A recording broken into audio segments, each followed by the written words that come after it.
Eu adoro isso aqui.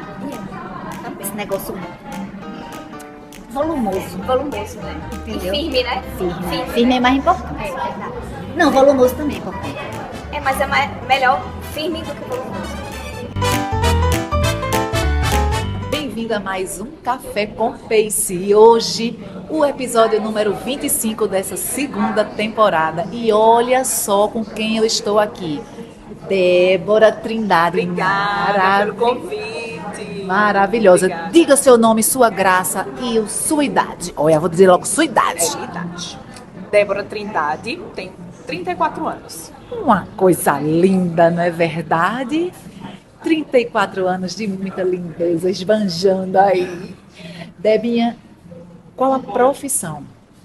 A minha profissão, eu sou profissional de educação física e atuo como personal trainer. Perfeito. E a corrida entrou na tua vida em que momento? Como atleta? Bem, eu, durante a faculdade, né? Eu conheci a corrida durante a faculdade. Eu não corria. E aí, durante a faculdade, você vai estudando, tudo. E comecei umas corridas bem safadinhas. E fazia uma corrida ou outra de rua, mas nada muito focado. Não tinha relógio, não tinha nada. Ninguém falava em pace, ninguém falava Só em colocou relógio. o tênis e foi correr. Só coloquei o tênis para correr, nem sabia se o tênis era o certo. Mas, enfim, só corria. E muito esporadicamente. E eu sempre falava assim, caramba, a corrida não é para mim. Eu não gosto de correr, é muito sofrido, sabe? Porque eu acho que eu errei como todo mundo erra, né? A gente quer já começar a fazer 10 quilômetros, Isso. a gente subestima demais a corrida, né?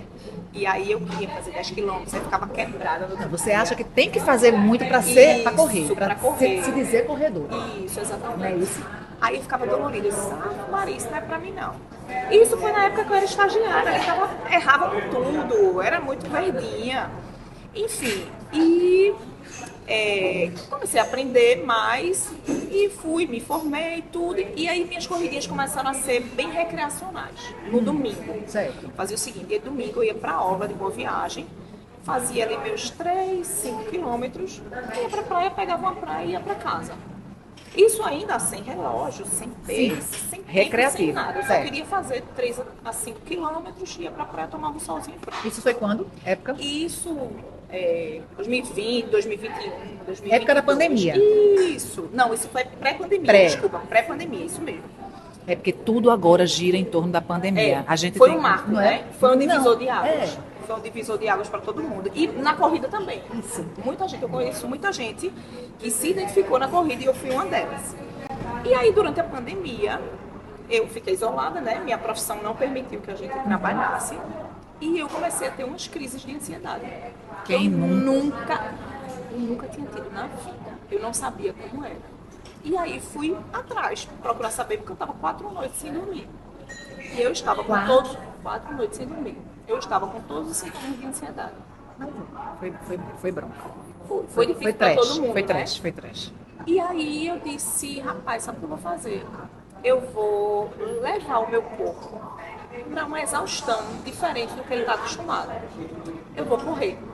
E vou correr no sol de meio-dia. Tá gota serena. Foi. Mas peraí, só um minutinho. Chegue mais perto dele que ele não morde não. Ele é grande, mas chego. Não é, Ele é lindo, Não é lindo. inclusive, Tu gostou, é lindo. Tu gostou da minha nova marca? Gostei. Quer dizer, gostei. a minha marca. Ficou chique, amiga. Não Ficou chique. Ficou lindo. Tua cara. Ficou chique. Como é meu nome? Sawara.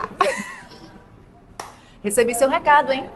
Jéssica, ela recebeu o seu recado. Mas, viu? ó. Sawara. Pra tu, vice. Vai. E aí... A exaustão. Tu queria Aí eu levar disse, teu corpo. eu vou levar meu corpo numa exaustão diferente do que eu costumo fazer. Eu já estava fazendo em casa aqueles treinos com os pezinhos, os equipamentos. E eu disse, eu vou fazer uma coisa diferente, vou correr na rua, no sol de 11 da manhã. Eu quero chegar bem suada aqui. Eu quero chegar Acabada, bem né? endofinada. Acabada. Porque a gente é meio doida. A gente é corrida meio doida também, né? Só quero chegar bem cansada aqui para ver se melhora esses sintomas. Sim. E aí fui. Corri de máscara ainda mais, porque eu morria de medo. Misericórdia. Ia de máscara, peguei o tênis e fui me embora. Só de 11 da manhã, meio-dia. Suara, Guerreira, viu? desde esse dia, parou. Não tive mais crise de ansiedade. Aí eu disse, era disso que meu corpo estava precisando. E aí comecei a correr. Corria dia sim, dia não, dia sim, dia não, dia sim, dia não. e parou com as crises de ansiedade. Foi o que me salvou na pandemia. E desde então nunca parei. Aí foi quando eu comecei a me inscrever nas corridas de rua, foi quando eu comecei a estudar um pouco mais sobre corrida, conhecer o meu corpo um pouco mais na corrida. Esse foi o primeiro divisor de águas na minha vida, que foi a pandemia. E aí o segundo divisor de águas foi em 2023, quando uma amiga minha, Jéssica Olha pra isso, Sawara, Jéssica, você tá tão bem falada aqui. tá, amiga, tá. Jéssica, ela já vinha com uma condição chamada neuralgia do nervo trigêmeo. Há 3 anos ela tratava e ela entrou numa crise muito grande em 2023. Peraí, mas o que é isso? É uma condição. Eu vou tentar resumir Desculpa, aqui. ó, a gente vai entrar na tua intimidade, Jéssica, mas ela foi falar. Oi. É. Assim, meu santo? Ah, obrigada. fuja não dele, não. Não fuja. Não, é porque eu tô doida. Eu tô quase encoxando aqui, fazendo carinho. É uma Deli. E aí, em 2023, Jéssica Não, foi... sim, esse negócio. É uma condição que o nervo dela manda dor e choque pro rosto, pra região do rosto. Entendi. E ela é considerada a pior dor do mundo. É. E aí, Jéssica entrou numa crise que ela precisou passar 10 meses afastada do trabalho. E aí, as amigas se mobilizaram. Jéssica é maratonista, tá, gente? Corre muito bem. E aí, todo mundo se mobilizou. Aí umas amigas, eu vou na igreja, eu vou rezar, eu vou fazer isso, vou fazer aquilo. Eu disse, rapaz, eu vou fazer uma meia maratona em homenagem a ela. E eu acho que ela vai ficar muito feliz, porque esse processo que ela tá em casa, ela vai me ajudando, aí me dando dicas, e a gente vai trocando figurinhas, e é uma forma que eu tenho de animá-la, né? Já que ela não E tava tinha sido a tua primeira? A minha primeira meia. Eu nunca nem sonhei em fazer uma meia maratona na vida, pessoal. Tu acredita? Acredito. Nunca. Quando alguém falava assim, pensa fazer uma meia maratona, tá doido. Mas Negócio eu era de assim, doido. viu, gata? Negócio de Eu fazia só doido. 5K, viu? né? 5, e eu não queria nem pular pro de 10. Eu disse, É, 5 tá tá ótimo. ótimo. Porque eu fazia o meu melhor. Mas vai, continua, eu não quero atrapalhar a tua história, desculpa. Aí, eu disse que eu falo demais, né? Tá vendo? Vai! E aí, eu decidi fazer essa meia maratona. Eu disse, vou fazer a do Rio, que foi uma meia maratona que ela tinha feito com o esposo dela. E 2023? ela tinha feito em 2022. E tu fizesse 2023? E eu fiz 2023. Eu me lembro. Pronto. E aí me preparei toda e fui fazer 21 quilômetros. E nessa época, a preparação, eu errei em tudo. Tudo que você puder errar, eu errei nessa preparação. Foi. Errava no sono, errava no excesso de treino, porque eu fazia crossfit. Aí eu não queria parar o crossfit. Aí eu fazia crossfit, musculação e corrida. E aí, como era uma corrida voltada para ela, eu não queria performar nessa corrida. Sim. Eu disse, eu só quero terminar. Sim. E se puder, eu quero terminar somente correndo. Eu não queria andar, certo? Eu queria correr. E fiz a meia maratona. Foi linda a corrida. Me emocionei muito. A gente fez chamada de vídeo, liguei pra ela no 17º quilômetro. Disse, amiga, tô aqui correndo com você, conheci você a cada quilômetro, te amo pra lá, te amo pra cá. E eu lembro que depois que a gente terminou essa ligação, que só faltava 1 quilômetro pra chegar, eu não tava acreditando que eu conseguia fazer aquilo. Eu disse, meu Deus, eu tô correndo uma meia maratona e tô correndo pela minha amiga, né? Eu tô homenageando ela nessa corrida. E aí, desabei no choro nessa corrida. Desabei, chorei. E aí esse foi o meu segundo divisor de águas com a corrida. Caramba, que lindo. Você vê, né? Cada um tem uma historinha para contar de como começou. Tantas pessoas, assim, tem gente que está em depressão, tem gente que está com as taxas totalmente uma bomba relógio, né? Tem gente que quer simplesmente fugir de algo e aí vai para a corrida. A fuga, né? A fuga. Enfim, que massa, Débora. Mas tu, como profissional de educação física, agora com esse cenário voltado, como profissional, voltado ao profissional, olhando os corredores e a tua situação, porque para quem não sabe, Débora está passando por mais um tratamento de quimioterapia e ela não deixa de treinar. Ela está sempre ativa, ela está sempre se fazendo forte preparando o corpo dela para receber essa bomba chamada quimioterapia. E eu queria saber de você, como profissional, claro, como paciente também, a gente vai entrar nisso, mas como profissional, como é que a corrida te ajuda, né? A visão do profissional nesse cenário, né? cenário de paciente, né? De tratamento. Suara, quando eu recebi o meu primeiro diagnóstico em 2024, eu fiz 3 perguntas importantes para o meu oncologista. A primeira foi se eu poderia trabalhar. Ele disse: quanto você aguentar, eu espero que você leve sua vida normal. A segunda foi se eu poderia treinar. Ele disse: a régua vai ser você, é o quanto você aguentar. E a terceira foi se meu cabelo ia cair. No primeiro tratamento, eu usei uma quimioterapia e caiu o cabelo. Então, eu considerei essas 3 perguntas importantes para aquele cenário, né? E eu sabia, como profissional, que o exercício físico ia me ajudar muito. Deixa eu tomar um gole d'água, né? Então, passei. É boa, né? Tem alguma coisa nessa água? Não, é só gostosa, né? Água. Água sendo água. E aí eu considerei, naquele momento, essas 3 perguntas importantes. E como profissional de educação física, eu sabia que o exercício ia ser meu aliado, assim, número 1 durante o processo. E a corrida é interessante porque 15% dos pacientes oncológicos apresentam alguma cardiotoxicidade. E o que é essa cardiotoxicidade?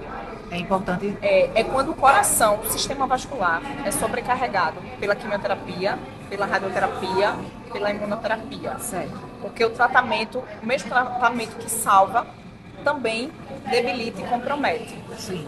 E aí, quem é que faz o papel contrário disso? O exercício físico. 15% dos pacientes que se submetem a algum tratamento oncológico têm alguma cardiotoxicidade. E a gente consegue reverter ou melhorar esse cenário com o exercício físico e especialmente o exercício aeróbico. Massa. Como a corrida era um exercício que eu já fazia, eu só continuei fazendo. E como é que era o meu processo dentro da quimioterapia, né? Porque tem vários efeitos colaterais. A gente fica nauseado, fica tonto, fica muito fadigado. Quando eu tinha muita tontura e quando eu tinha muita náusea, eu dava um tempo nos exercícios de impacto ou que mexia muito com a cabeça por causa da tontura. E quando eu ficava boa, eu corria. Então, a régua... Você dava uma ajustada, nesse isso. momento. Aí, no lugar de correr, eu caminhava. Mas você não deixava de fazer. Não deixava. Eu fazia uma bike, mas o meu estímulo aeróbico estava sempre lá. Ativo. Tanto de força quanto o aeróbico. E eu acho que isso se perde muito, Suara. Eu vejo isso na corrida, na performance, você deve ver também, né? Que existe um momento na nossa vida que a gente só consegue fazer aquilo. É verdade. Vai ter um momento que você vai lesionar e que você vai só conseguir fazer 5% da capacidade que você sabe que pode. E eu vejo muita gente, nesse momento, declinar. Né? É melhor não fazer nada. É melhor não fazer nada. Pensamento totalmente equivocado. Isso. É melhor não fazer nada porque eu consigo fazer muito mais que isso, né? Ou seja, se coloca até numa condição de menos porque você está momentaneamente incapacitado. Momentaneamente incapacitado de fazer além o todo, exatamente. E eu sentia muito isso. E eu dizia assim, sempre para as minhas amigas, é engraçado, porque uma caminhada para mim hoje foi penosa. E eu sei que no fundo eu consigo fazer mais. Mas isso é o que eu consigo fazer. E essa caminhada de hoje, ela vai me ajudar para quando eu voltar a correr, quando os efeitos colaterais melhorarem, eu vou voltar a correr bem, porque eu fiz essa caminhada, porque no outro dia eu fiz uma bike, porque eu não deixei. Porque se eu tivesse parado, quando eu fosse voltar para fazer o que eu consigo fazer, ia ser muito mais penoso. E eu vejo que muita gente tem essa dificuldade, sabe, Suara, de desacelerar quando você tem que desacelerar. É o respeito ao momento. Isso. Perfeito. Isso assim me traz inclusive à mente um momento que eu também, não foi um tratamento, mas assim, eu tive um acidente e eu precisei parar de correr. mas eu não estava incapacitada de fazer outras coisas. Eu coisas. não podia fazer nada que vibrasse. Então eu podia fazer uma bike estática, eu podia fazer uma caminhada dentro d'água, onde não tinha o impacto da trepidação. E isso gradativo, né? O crescimento foi gradativo. Mas as primeiras 3, 4 semanas era muita bike e nada de impacto. E fazendo muita fisioterapia. Então, assim, quando eu comecei a correr de volta, eu não senti tanto. Porque você não parou. Exatamente. Então, assim, é muito interessante essa supervisão. Agora, veja, a gente está falando de um tratamento que é extremamente agressivo. Então, a força que ela faz para se manter fazendo isso é uma força de vontade, uma disciplina gritante, né? Assim, ou vai. Agora... Ou vai, Suara. E qual é a tua maior motivação? Suara, minha maior motivação é me sentir viva. Se eu me sinto viva, eu tô bem com tudo. Eu tô bem com meu filho, eu tô bem com meu trabalho, eu tô bem com a minha vida pessoal, eu tô bem com a minha vida profissional, eu tô bem com tudo. Porque eu acho que se você para de se sentir viva, a coisa não anda. Acho que 50% do sucesso de um tratamento oncológico depende muito do paciente.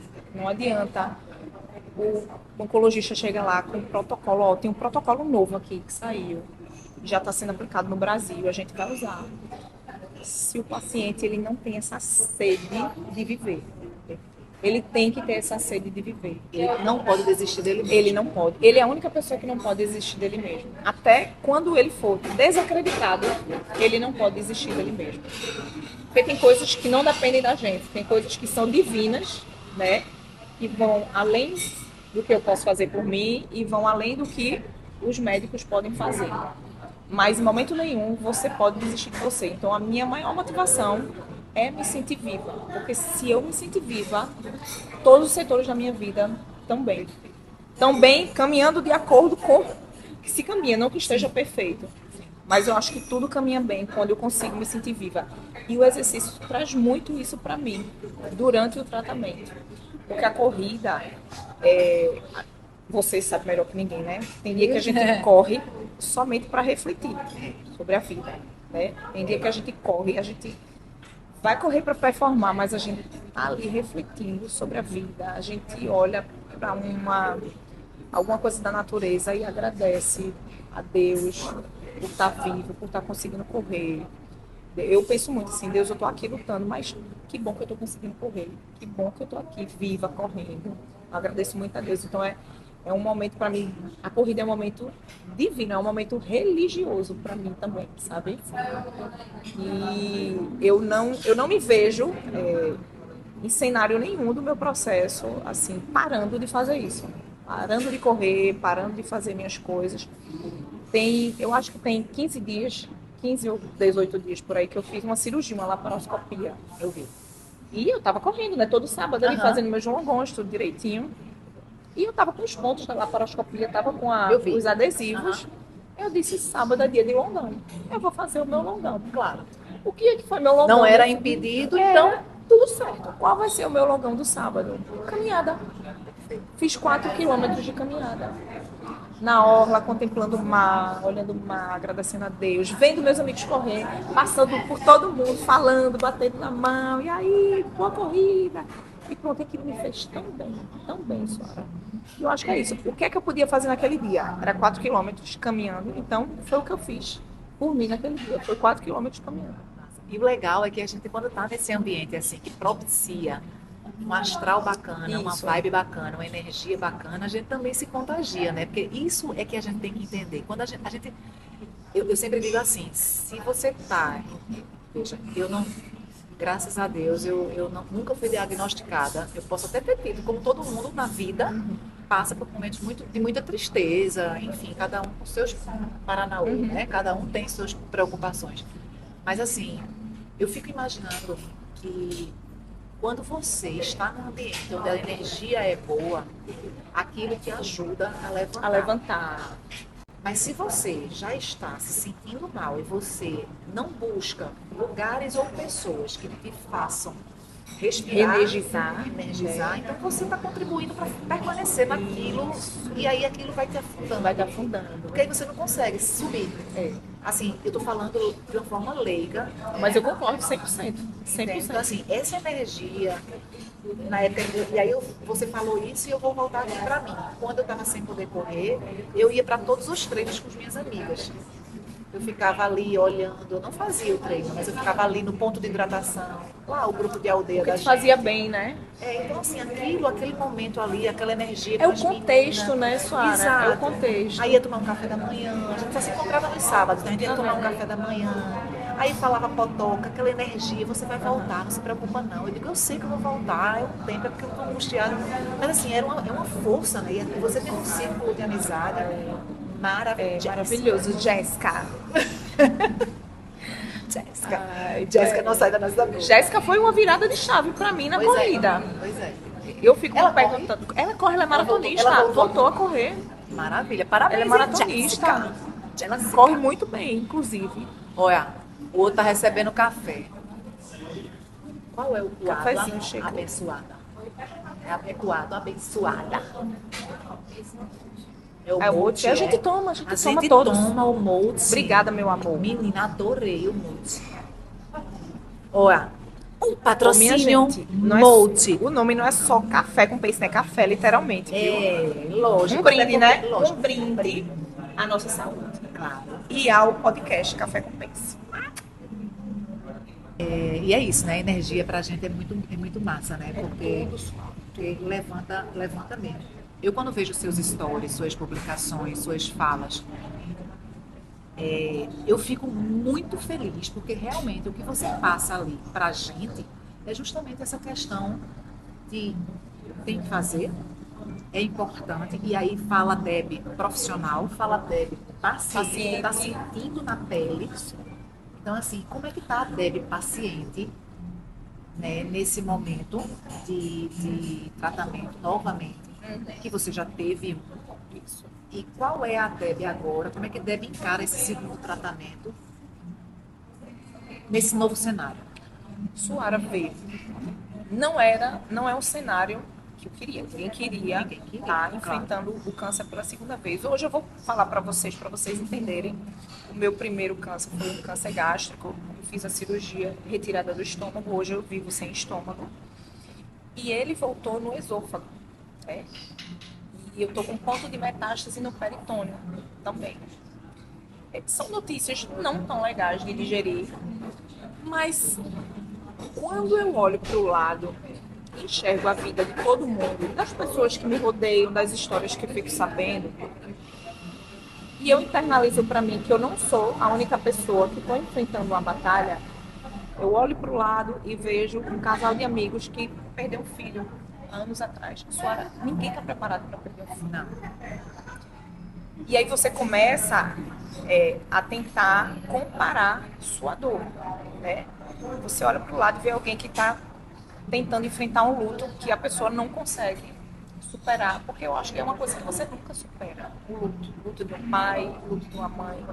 Você olha para o outro lado, tá minha amiga Jéssica, que com a condição da neuralgia do trigêmeo, fez uma cirurgia recentemente, já está correndo. Ou seja, ela também luta por ela. Ela não desiste dela. E você vai olhando para o lado e vai vendo. Tem alguém ali com depressão, com ansiedade. Todo mundo, Suara, está lutando contra alguma coisa nesse exato momento da vida. Tem uma mãe que é mãe solo, está cuidando de um filho autista, enfrentando os desafios de tratamento, os desafios de ser uma mãe sozinha, os desafios financeiros. Então, quando eu olho os problemas dos outros, eu sempre digo uma coisa que eu levo para mim para o resto da vida, que toda dor é válida. Se toda dor é válida, a minha não é maior que a de ninguém. E quando a gente está sofrendo muito, a gente tem a mania de achar que só a gente está sofrendo. Ou que a nossa dor é maior do que a de todo mundo, porque a dor de uma mãe solo é diferente da minha, a dor de um luto é diferente da minha, a dor de uma separação, de um divórcio é diferente da minha, e não é. Toda dor é válida. Se brincar, uma dessas pessoas está sofrendo muito mais do que eu, né? Porque a dor dela naquele momento é válida. E hoje eu estou encarando a recidiva e a metástase com a mesma cabeça que eu encarei da primeira vez. Eu encaro tudo de forma muito pragmática. Né? Então eu procuro saber, tem laudo que eu nunca olhei. Eu não gosto de olhar laudo. eu gosto de saber do médico o que é que eu tenho que fazer. Eu digo que eu sou um boneco, que o médico vai me pegar e vai me conduzir lá, porque eu não leio meus laudos. Eu confio cegamente nos meus médicos e eu só sigo o que tem que seguir. E sempre fazendo a pergunta mais importante. Posso treinar? Sempre tem um meme na internet que o caba tá lá todo, tu já viu, todo mundo já viu, quem corre já viu isso, o caba tá lá todo enfaixado no hospital, aí o doutor com a pranchetinha, aí ele pergunta, doutor, posso correr amanhã? Pronto, sou eu. A louca da corrida, a louca Eu sou esse do treino. meme, eu sou esse meme, é a única pergunta que eu faço, doutor, posso correr? Quando é que eu posso treinar? Então, é assim, eu caro tudo com bola pra frente e da forma mais pragmática possível. O que é que eu tenho que fazer? Débora, você vai fazer isso, vai fazer aquilo. E se você pode, se você não pode, tudo bem, doutor, é o que eu vou fazer. Eu não fico pesquisando minha doença na internet. Consumindo Não aquilo, fico né? consumindo. Perfeito. Eu não fico É a consumindo tal da energia. da energia. Isso. Você não deve fazer com que o seu corpo, sua mente, seja poluída por informações que vão vir. Porque quando você procura, não é aquele ditado que diz quem procura acha. Isso. Aí pronto. A gente acaba se sabotando sem nem querer. E sem precisar. E sem porque precisar. a dor já é grande demais. Já, Você não precisa aumentar Exato. essa dor. Entendeu? Minha gente, esse que deve estar usando aqui é um catéter. Ela acabou de sair da sessão, quimioterapia. da quimio. E assim, a fofa veio pra cá dizendo, deixa eu fazer logo assim que sair, porque a gente não sabe como é que eu vou estar daqui a 2 dias, porque a gente tinha a ideia de fazer ou hoje ou daqui a 2 dias. E ela disse, eu prefiro fazer no mesmo dia. E aí eu, curiosamente, perguntei, porque ela tá com... Cadê a bombinha? A bombinha tá aqui, ó. Ó, tem uma bombinha aqui, que também fica liberando Quimioterapia. a quimio, né? Ela tava O falando dia todo. o dia todo. Então, assim, Vou mostrar pra vocês. Todo mundo fica curioso pra saber o que é é aqui lógico, e é pra Ó, ver isso aqui, dentro. Bem né? transparente. Isso aqui é a quimioterapia. Aí ela vai de 1 em 1 hora liberar a A medicação. cada 1 hora, ele libera 3 ml. A cada 1 hora. Então, é bem devagarzinho, bem lento. Eu fico com isso aqui durante 48 horas. Aí tu devolve ao hospital. Eu devolvo na quarta-feira pro hospital, ele tira. Então, quando eu tô com isso aqui, eu não corro, porque não pode acumular suor nessa região. Aí esses dias são os dias que você fica mais privada de fazer. São os dias que não fico tão privada, eu posso treinar musculação. Não, eu digo assim, pesada. privada de fazer uma coisa que vá suar, que vá Isso, para não demandar. acumular suor, porque isso aqui é um ponto de infecção. Para não acumular suor aqui nessa região.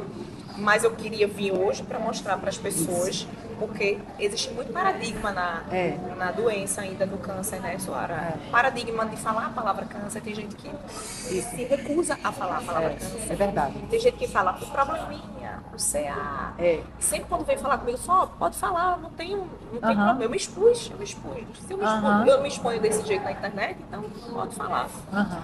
Não só pela questão do falar, mas para também mostrar às pessoas que é possível viver além disso aqui e apesar disso aqui, sabe? Eu recebo muitos relatos, muito, de pessoas que simplesmente pararam de viver depois do câncer, porque tem vergonha de ir para academia careca, porque tem vergonha de sair para correr careca, sabe? Porque tem vergonha de ir num café com isso aqui. Porque as pessoas vão olhar. E eu sempre digo, o que você falou.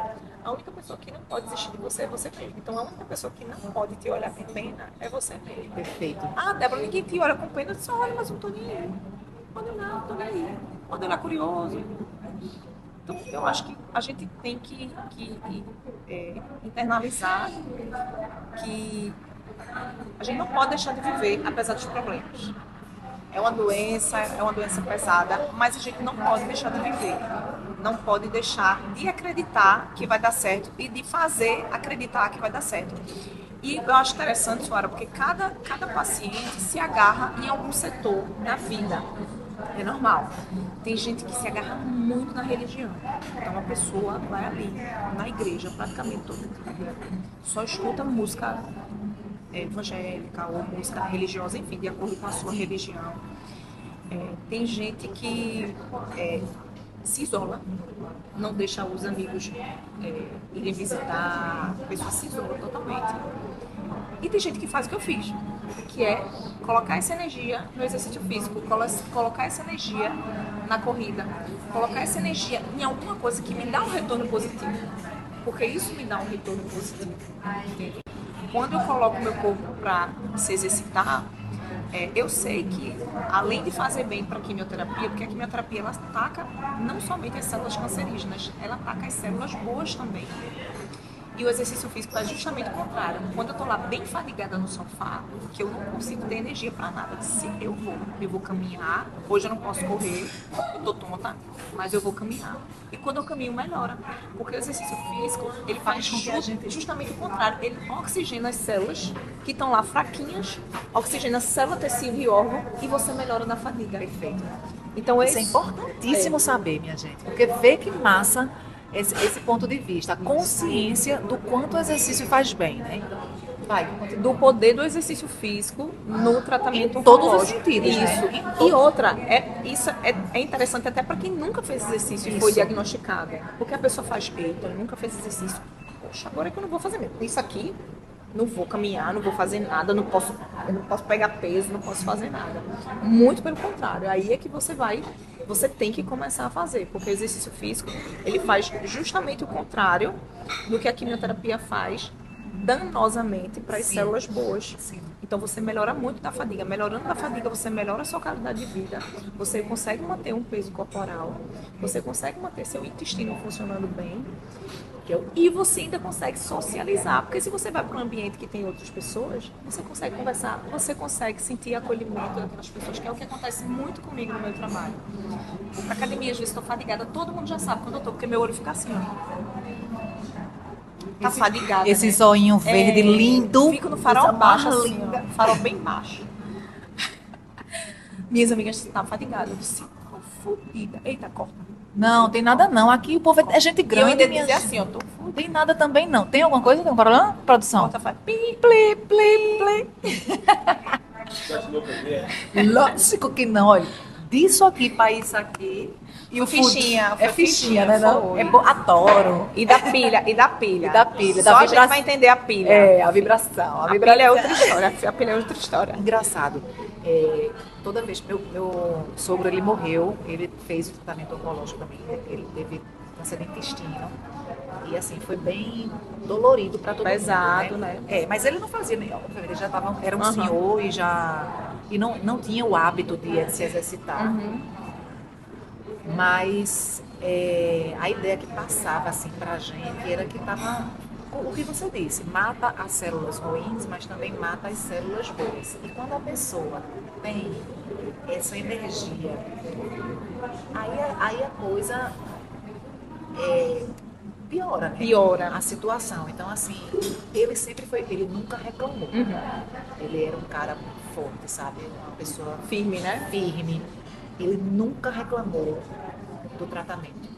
Ele ia para todos, ele fazia tudo. Ele não, obviamente, pela idade e por outras crenças, ele não fazia o que você está fazendo. Mas, infelizmente, aconteceu o óbito e ele não está mais aqui. Mas eu me lembro muito da minha sogra falando, né, que ele não reclamava, que ele foi um paciente extremamente obediente, que ele era muito grato. E assim, essa mente, né, tem que estar sempre assim mesmo, porque é para poder, você fala muito do copo meio cheio e o copo meio vazio. E é uma coisa que eu olho e digo, caramba, realmente a gente tem tanta forma de olhar a mesma situação, né? Sabe uma coisa, senhora, você falou em morte e as pessoas ainda têm muito dedo assim para falar sobre isso, principalmente comigo.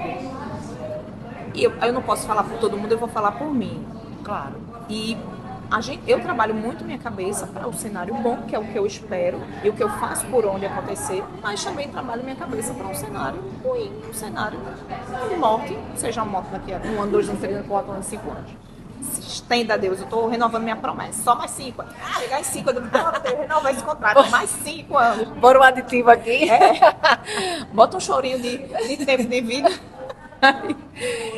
Então a gente tem que ir falar sobre a morte, porque a morte ela Faz traz parte da vida. Ela traz a urgência de viver. Eita, que coisa linda. Então, A morte traz a urgência de viver. Minha gente, que frase linda. Então, quando eu tô assim, bem fadigada, quando eu tô em casa, que eu digo, poxa, hoje eu não vou treinar, não tenho condições. Eu digo, meu Deus, eu vou treinar. Porque eu quero fazer o que eu puder fazer por mim. Eu não quero olhar para trás e dizer, eu devia ter feito, eu fui covarde comigo mesmo, eu devia, naquele dia lá, quando minha amiga me chamou para tomar um café, eu deveria ter ido, eu deveria ter treinado. Então, a gente que passa por um tratamento como esse, que encara o câncer de frente, eu digo que o câncer faz a gente flertar com a morte toda hora, né? A morte é uma coisa que passa na minha cabeça todo santo dia. Sabe aquele pensamento que está todo dia na sua cabeça? É o meu. Mas é um pensamento que não me paralisa, que não me faz mal. Tanto é que eu falo abertamente, para mim não tem problema nenhum. Ele não te paralisa. Ele não me paralisa. Isso é importante, E porque assim, o que paralisa a gente é o medo, né? E pelo que eu entendi. Eu costumo até dizer, Suara, que... Quer dizer, eu acho, né? O medo, assim, é uma coisa que paralisa. O medo a gente fica... Eu achava que o medo ia me paralisar, mas eu acho que eu aprendi também a conviver com ele, sabe? Eu acho que ele me ensina muita coisa também. O medo de morrer me ensina a viver melhor, sabe? O medo de morrer me ensina que eu tenho que viver todo dia como se fosse o último dia. Literalmente, né? Viva lá. Literalmente. E isso eu vejo muita gente em tratamento que simplesmente desacredita e se entrega. E assim, eu não posso nem julgar, porque, como eu disse, cada dor é válida, toda dor é válida, só quem sabe o que está sentindo é aquela pessoa. Mas para mim, Débora, não faz sentido, porque por mais que eu conviva hoje com recidiva, com metástase, se meu contexto for bom, e vai ser, se Deus quiser, eu vou viver mais 5, 10 anos, 15 anos. E vou viver como? Eu vou viver, ó Deus, ó céus, ó vida. Eu quero viver treinando, eu quero me inscrever para uma prova, já estou vendo a minha próxima meia maratona. Eu quero fazer parte da vida dos meus amigos, daquelas pessoas que eu amo, fazer mais programações com meu filho. Então eu fico, caramba, eu trabalhava muito antes do diagnóstico e eu quero fazer mais programação com meu filho. Então, eu estou fazendo coisas que antes eu não fazia. Né? Então, o medo da morte traz isso pra gente, traz essa urgência de viver. Perfeito, gente, que ensinamento.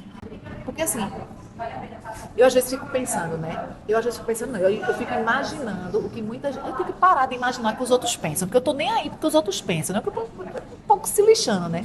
Porque tem muita gente que olha, eu não sei se você já recebeu esse tipo de comentário, mas assim, eita, ela tá se vitimizando. Eita, ela tá ali para ganhar popularidade. Visibilidade. Porque assim, o povo, tem tanta gente que não entende. E que eu tô falando isso porque eu já vi situações onde eu imaginei que a pessoa estivesse sofrendo isso. E tu sente alguma vibração desse tipo contigo? Alguma vez tu já sentiu assim? Sinto. Quando eu resolvi me expor na rede social, foi uma forma de dividir a minha dor. Eu disse, eu preciso dividir essa dor aqui, porque não está cabendo aqui dentro desse peito, não. Eu preciso falar para o mundo, eu preciso que chegue pessoas até mim, que compartilhem suas histórias. Porque eu nem sabia que a pessoa podia viver sem estômago. Imagina. Então, como é viver sem estômago? Eu preciso conhecer pessoas. E onde é que você conhece pessoas? Na internet, na rede social. Isso. Então, eu me expus para poder dividir a minha dor. E deu certo, porque eu conheci várias pessoas mastectomizadas que passaram pelo mesmo processo. Mas o que é que eu vejo? Eu sempre digo às minhas amigas o seguinte: quando a gente se expõe, a gente recebe de tudo. A gente recebe muita coisa boa e a gente também recebe coisa ruim. E a gente tem que aprender a filtrar.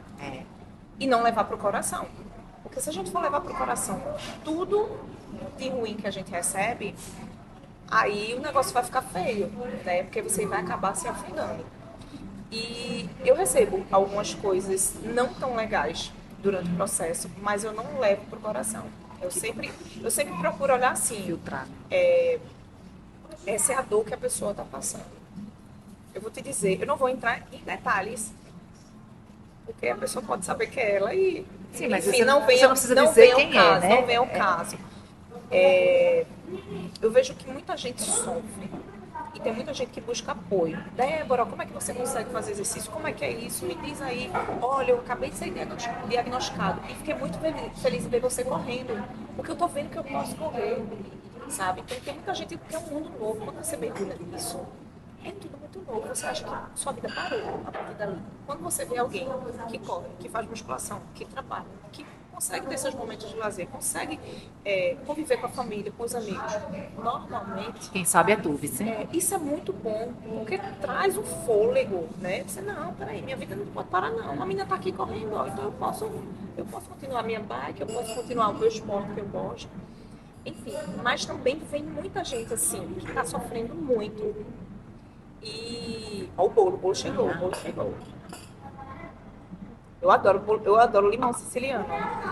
Pode, Tá vendo? Arrasou. pode levar, meu amor. Um patrocínio Moti. Padaria artesanal. Aqui temos, tchan tchan, um belo de um bolo Um bolo funcional, bem saudável. funcional, exatamente, com farinha de amêndoas, Sem com- glúten sem- e sem lactose. e com raspa de limão siciliano. Vai? Vou.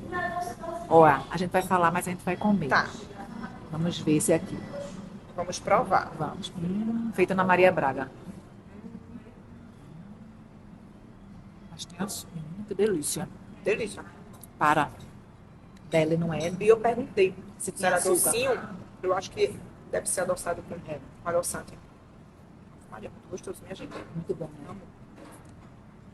Mas vai, conta.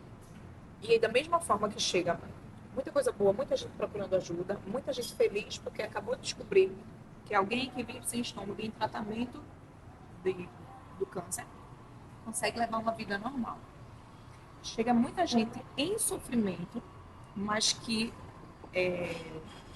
a pessoa que se vitimiza, a pessoa que se coloca como porque Deus fez isso comigo, porque comigo, porque a vida fez isso comigo, eu deveria ter feito o exame antes, aí entra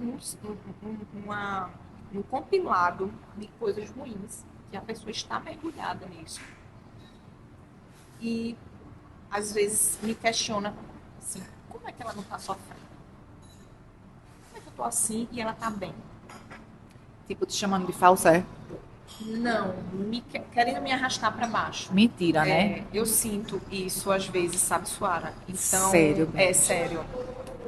Mas aí você não pode julgar, mas eu também não quero isso pra mim, entende? Porque não é porque eu tô aqui, que bom, eu encaro a vida assim. Isso não quer dizer que eu não tenho meus momentos de sofrimento. Isso não quer dizer que eu não tenho medo. Isso não quer dizer que eu não choro. Isso não quer dizer que em algum momento eu tenho meus momentos de baixa, eu tenho, mas apesar disso, eu encaro tudo de cabeça erguida. Um amigo meu me disse um dia desse, Débora, eu vejo você com estaca aqui, cabeça erguida. E eu sei que você tem seus momentos.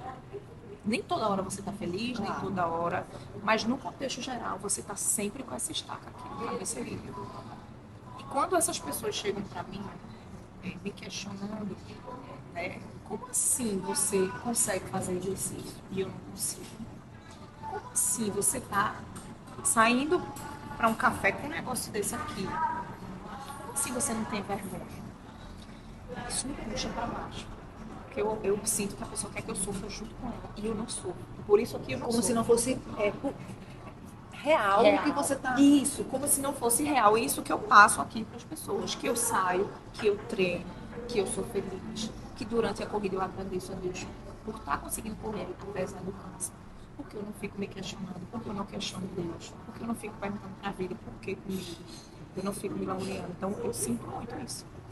E aí dessas pessoas eu não consigo ter proximidade, Suara, porque vai puxar para vai baixo. puxar para baixo. É aquela história do ambiente. Do né? ambiente, Você tem que estar junto de pessoas e ambiente que te tragam coisas Energia boas. Energia boa. que te leve para cima e não para baixo. Perfeito, Debbie. Minha gente, eu ficaria a tarde inteira falando com Debbie, mas eu acho que já está mais de 50 Mas a gente minutos. tem um bolo para degustar. Eu vou ficar a tarde com ela, mas vocês vão ficar por aqui, porque a gente vai ficar conversando um pouquinho mais com Bolitos do Moche. E vocês aí aproveitem esse podcast, curtam, compartilhem essa história de Débora maravilhosa, linda, que é um ensinamento divino. Essa frase vai ecoar na minha mente para o resto da minha vida. A morte, o Traz a medo da urgência, morte, o medo da morte traz a urgência de viver. Que frase! Que frase! Então, assim, vivam a vida como se fosse o último momento dela agora. Deb, você é maravilhosa, sempre foi, eu sempre achei, independente. A gente se conhece, quer dizer, eu conheci você mais próxima entre um e outro tratamento, mas assim, a admiração é gigante, sempre foi. Enfim, vamos embora. Vamos embora. Correr e ser feliz. Correr e ser feliz. Nessas ruas maravilhosas do Recife, né? Despontar para o sucesso. Obrigada por partilhar aqui tão verdadeiramente a sua história com a gente. E é isso, povo. Debs. E vamos tomar café e correr. Isso.